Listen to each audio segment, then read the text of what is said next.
And to do that, so you got to remove the subtitles. This is the way, because you got to really understand how kids learn, how understand and speak the languages. This is the idea. Okay, so it's just one side, because I want you just to keep in mind, when you hear things all the time, several times, you ended up repeating the word, the sentences. And again, do not learn isolated words. Always get the context. Give an example. As I put it here in the slide, Daddy likes bats. Daddy likes apples. This is for kids, because you don't teach them just one word. You put a sentence for them. And then you have the long A. The long A, as you can see here, the long A, you have an example. Ate, table, cake. Why did you read these three words so fast? I have a reason for that.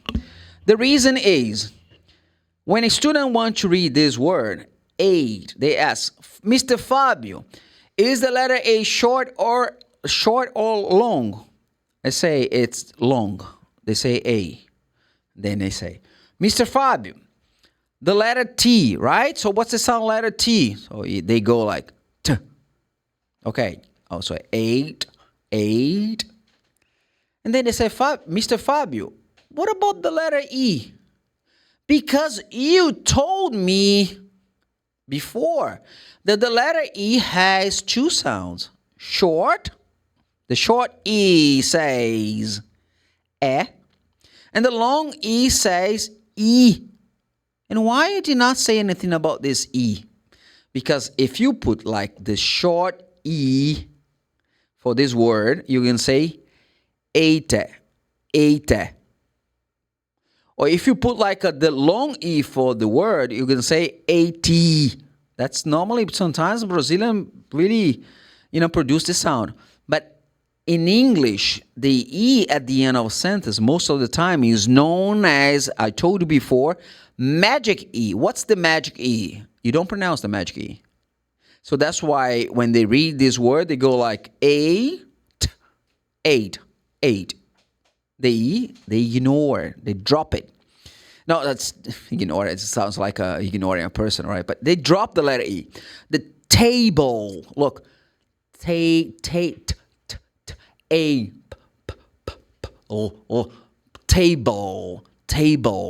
This is the pronunciation. You don't say table. The E, you drop the letter E because it's magic E. You do not pronounce. It's table.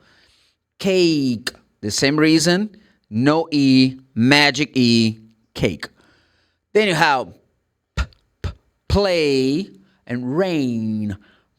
So, and then you have, again, the example.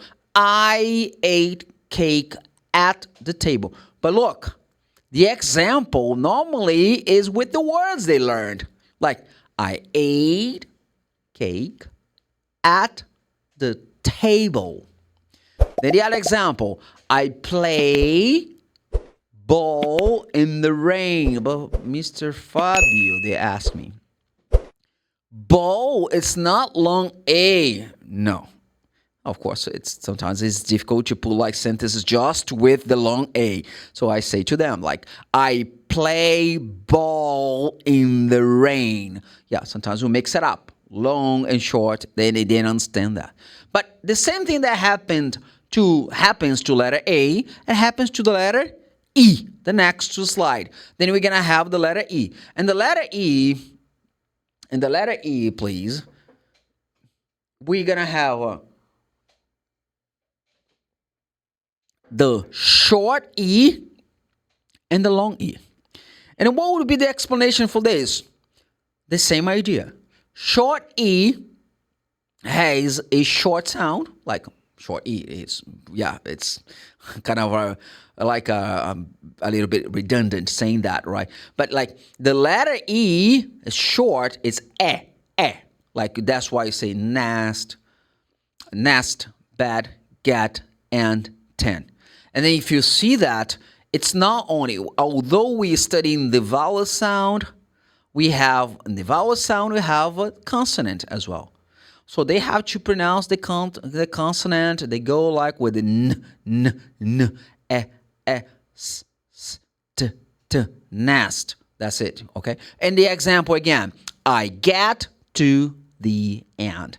I get to the end. So you do not learn individual words, isolated words. Always in a sentence, I get to bed. I get to bed.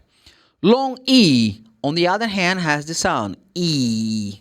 So that's why I say me, 3, key, ni, si. Oh, can you go back a little bit more? Ni? You don't pronounce the letter K. It's not kini. No, the letter K is silent in this word. So you say ni. I noticed that this E sound is just when you have one E or double E. Is that right? No. I can have this sound also for EA. As the example down below, you have I eat my pea from the tree. And then you see eat, like EA. P, EA. And tree, EE. So sometimes, but Fábio, is it possible to have EA and the sound be different from EA? Yeah, it is possible. So for example, if I want to say the word SWEET, oh, that's a sweet. No. Sweet is SWEET. If I say SWEET, I mean use sweat. Yeah, that's it. Sweat. What's to sweat? When you exercise a lot? When you exercise a lot? What was that, man? I don't know. I didn't touch anything. Oh, my God. Oh, whatever. When you exercise a lot, you sweat. Or there's also another verb called perspire. Perspire. You kind of lose water and this kind of stuff. We say you get dehydrated. That's it. So you sweat. You sweat.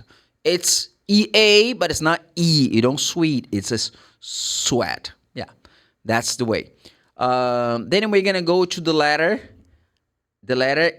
I. After the letter E, you have the letter I. So please, could you just please move on? That's the letter I. And the letter I has two sounds, the short I and the long I. The problem of students basically is the short one. I'll tell you why. What's the problem? People always, when they see a word made of I, they're always going to go like with E sound. We call it minimal pairs. They say, oh, kid. No, it's kid. Wig. No, wig. What's a wig? Wig is a fake hair. So you can see here I'm getting bald. So if I want to have the picture of that, or was it a drawing that was on me or something like whatever. So I need to wear a wig. A wig is a fake hair. When it's not yours, you say a wig. It, and then be careful. You can say it. I didn't say eat.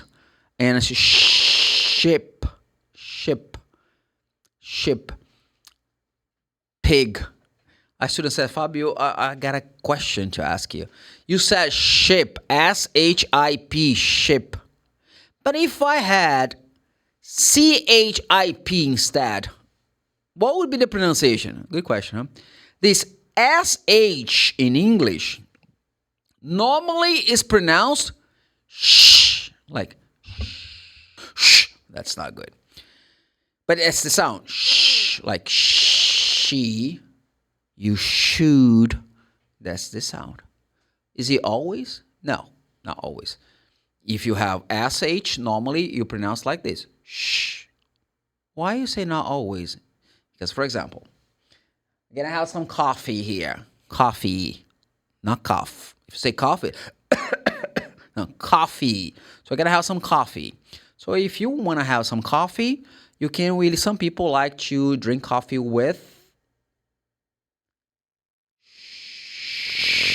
sugar.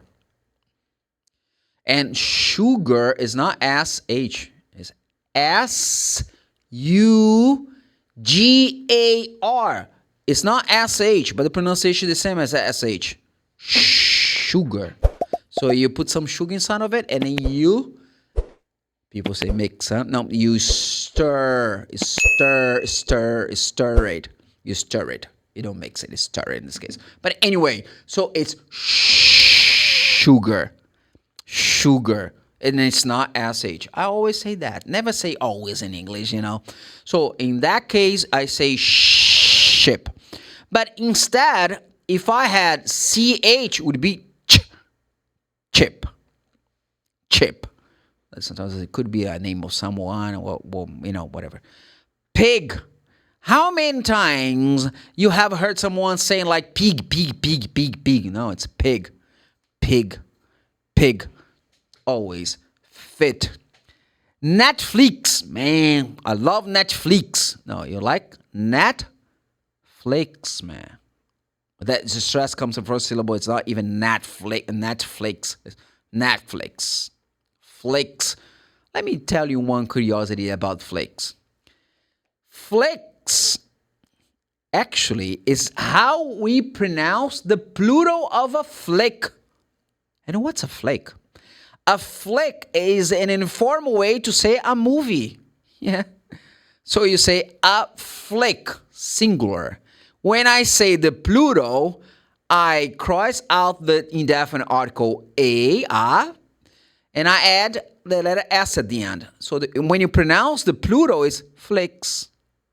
That's why I say Netflix movies online, the internet. So Netflix comes from this. Net means online, okay? Internet. So flicks is how the plural of a flick sounds like. A flick, the plural, flicks. But like F-L-I-C-K-S, the sounds like flicks, Netflix, but not flea. Oh, I am going to the CrossFit. No, it's not CrossFit. CrossFit. Oh, by the way, I don't know if you have already had any CrossFit like class or whatever, if you have already attended one of them, because there are a lot of English terminology that people mispronounce, right? So this is a lot of things. We're gonna have something really special about that as well, especially for those people who are, interested in CrossFit, not feet, because you say feet is the plural of a foot. Obrigado por assistir esse vídeo. Não se esqueça de curtir, compartilhar com seus amigos. Se foi útil para você, pode ser para seus amigos também. E ativar o sininho para mais atualizações. Te vejo no próximo vídeo.